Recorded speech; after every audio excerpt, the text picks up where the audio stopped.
Hello everyone and welcome back to another Star Wars action figure review. Today we're taking a look at another Black Series figure, and this time around we're taking a look at the muscle of the Ghost Crew from Star Wars Rebels, a long awaited figure. This is of course Garazeb or Zeb Orrelios. Very cool addition to the Black Series line right off the bat. I am really impressed with this figure. I love what Hasbro have done with this guy in terms of his scale. Obviously he's a chunky boy. He comes with a really cool weapon, comes with some really nice details as well, and we're going to touch base on all of those throughout this review. This is of course the final figure that we needed in terms of the Ghost Crew itself, the final figure needed to round out that gang of characters, and again really happy that Hasbro have given this figure to us. It's really cool, and I can't wait to share it with you in a little bit more detail throughout this video. As always, before I do that, we are going to take a look at the packaging that this one comes in, and if you want to pick this figure up for yourself, there's a link down below in the video description where you can do so. That link will take you to staractionfigures.co.uk, and they've got a ton of really cool Star Wars merchandise in stock now and available to buy and available for pre-order as well, so make sure you check them out. So before we jump into the figure, as I mentioned, let's take a look at the packaging that he comes in. So as you can see with this figure, we do get the brand new Black Series packaging design, as with Ezra Bridger and the other characters from Star Wars Rebels in the new packaging. We do have this purple trim around the packaging itself to signify that these characters and these figures are from Star Wars Rebels. Once again, each movie and TV series and multimedia project within the Star Wars universe is colour coded on these new boxes, which is really nice. Obviously, with Zeb being a bit larger than most other figures, he does come in a more substantial sized box. He's not a deluxe figure from what I understand. He is just a basic release, but obviously the packaging has been made wider to accommodate his hulking body. Obviously on the side of the box you've got that really cool image of Zeb, which lines up with the other characters from Rebels to create a nice mural image.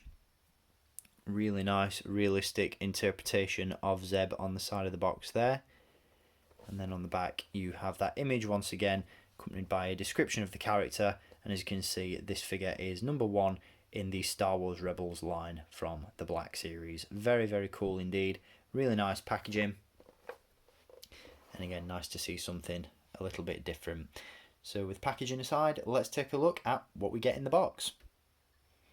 And here he is, once again a stellar effort by Hasbro.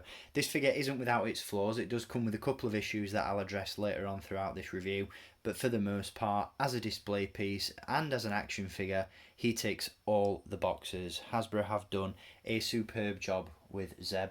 Not only is the sculpt absolutely on point, but the colour palette is incredibly accurate to the animated TV series, but at the same time maintains a somewhat realistic look.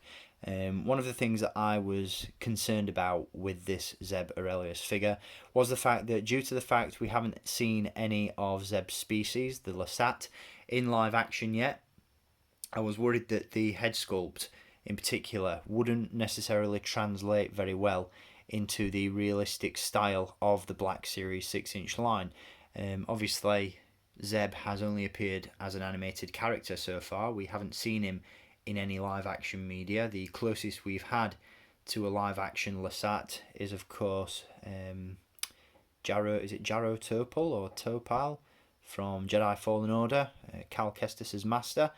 And again, that's not exactly live action. It's a computer generated model. So I was wondering whether or not this would translate well into realistic form, but it does the job nicely.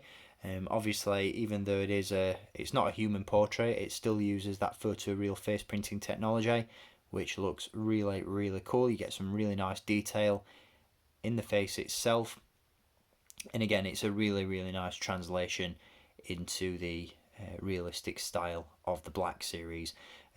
Coupled with the rather vibrant colour palette of the costume, that was one of my main issues or main concerns with the figure before I picked it up, was the fact that it wouldn't necessarily look realistic and might look a little bit out of place with other figures from the line on a shelf, but it looks fantastic and it looks great with the rest of the Ghost Crew. Now, as I mentioned earlier on, he is a little bit chunky. He's a lot bigger than your usual Black Series figure. He's more along the lines of a Chewbacca than a stormtrooper, if you know what I'm trying to say there. He's a lot taller. I think rather than being around 6 inches, he's closer to around 7. Haven't actually measured this guy, but I will pull some of the figures out in just a moment for a size comparison. But yeah, very, very cool. Obviously wider proportions, much taller in stance, and just really, really cool looking overall. Hasbro have done an amazing job with this guy. Now we'll touch base on articulation first, and then we'll go into the accessory that this figure comes with. So right off the bat, we do have a dumbbell joint in the head, in the sense that there's a ball joint at the top of the head and at the base of the neck. This allows for a nice fluid range of movement. However, on the reverse side of the figure, you will see that the head has been cast in a way, or sculpted in a way, that makes that ball joint visible, and it just looks a little bit off. That's my main concern and main issue with this figure. The rest of it is absolutely fantastic, but the fact that you've got this gap between the head and the neck just looks a little bit off, and the fact you can see that peg underneath it there just looks a little bit weird. But it's not a major concern. For the most part, you're going to be looking at this figure head on, and again, there's a nice fluid range of movement there in the head itself. We do have hinges and I believe butterfly joints. No, it's just a hinge at the shoulder, but again, nice range of movement. We have a single joint at the elbow and hinges at the wrists. There's a ball joint at the torso, hinges at the hips, swivel cuts at the thighs, though these are very, very tight on mine. We also have double joints in the knees, a hinge at the calf,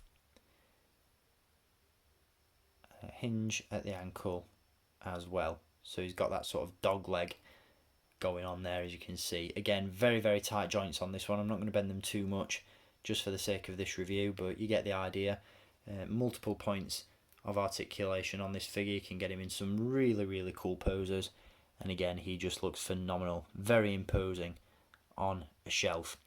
Once again, he's got a very vibrant colour scheme in terms of decoration on his outfit. He's got this yellow and green look going on, which looks fantastic. You've got the chest armour there with all the dints and scrapes and scratches, which looks fantastic. Amazing detail, particularly in the skin tone and complexion of the face, with the pattern there on the top. You've got that illustration there on the shoulder plate. Nice detail in the gauntlets as well. Just a really, really well sculpted figure. Very nicely painted, nicely decorated. Just really well executed all around. Very, very impressed with this one. Now he does come with a single weapon, and that is of course his Lasat Honor Guard staff. This is a really, really cool and interesting weapon. Very impressed with how Hasbro have executed this. Obviously it acts as a blaster rifle as well as an electro staff. So what you can do with this one is display it in multiple ways. You'll notice there are a couple of pegs on the staff itself, and this allows you to plug the staff into the back of the figure. The staff itself does extend and compress in size, so you can have it long, short. Very, very cool. You've also got these removable electric pieces on the end there. They're made of a soft rubber. They just pop off if you don't want to display them on the figure.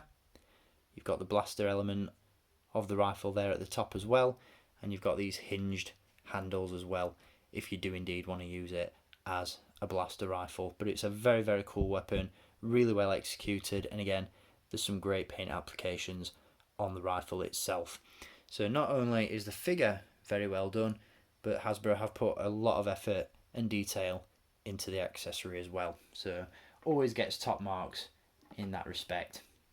Very, very cool figure, and as I said, definitely ticks all the boxes. Now, as I mentioned as well, here he is for a quick size comparison with other Black Series 6-inch figures. Here he is alongside the Black Series 40th anniversary of The Empire Strikes Back Chewbacca, and of course the brand new Stormtrooper that I gave you a look at in a previous review. You'll notice that Chewbacca is slightly taller than Zeb, but in general, and compared to other sort of human and more normal scaled figures in the line, Zeb is a really tall order. So a very, very cool figure indeed. Really nicely proportioned, accurate to the show from what I can tell, and again, just really nicely executed. So there we go, that's going to do it for this review on Zeb Orrelios from the Black Series 6-inch line. Once again, a phenomenal figure and definitely one that I recommend picking up, especially if you're a fan of Star Wars Rebels. This is a great addition to the collection and a really, really well made action figure, so kudos to Hasbro for their efforts on this one. So that is going to wrap things up. I hope you've enjoyed this review, and I'll be back with some more very soon. Got some more Black Series figures to share with you, as well as some stuff from the vintage collection as well, so stay tuned.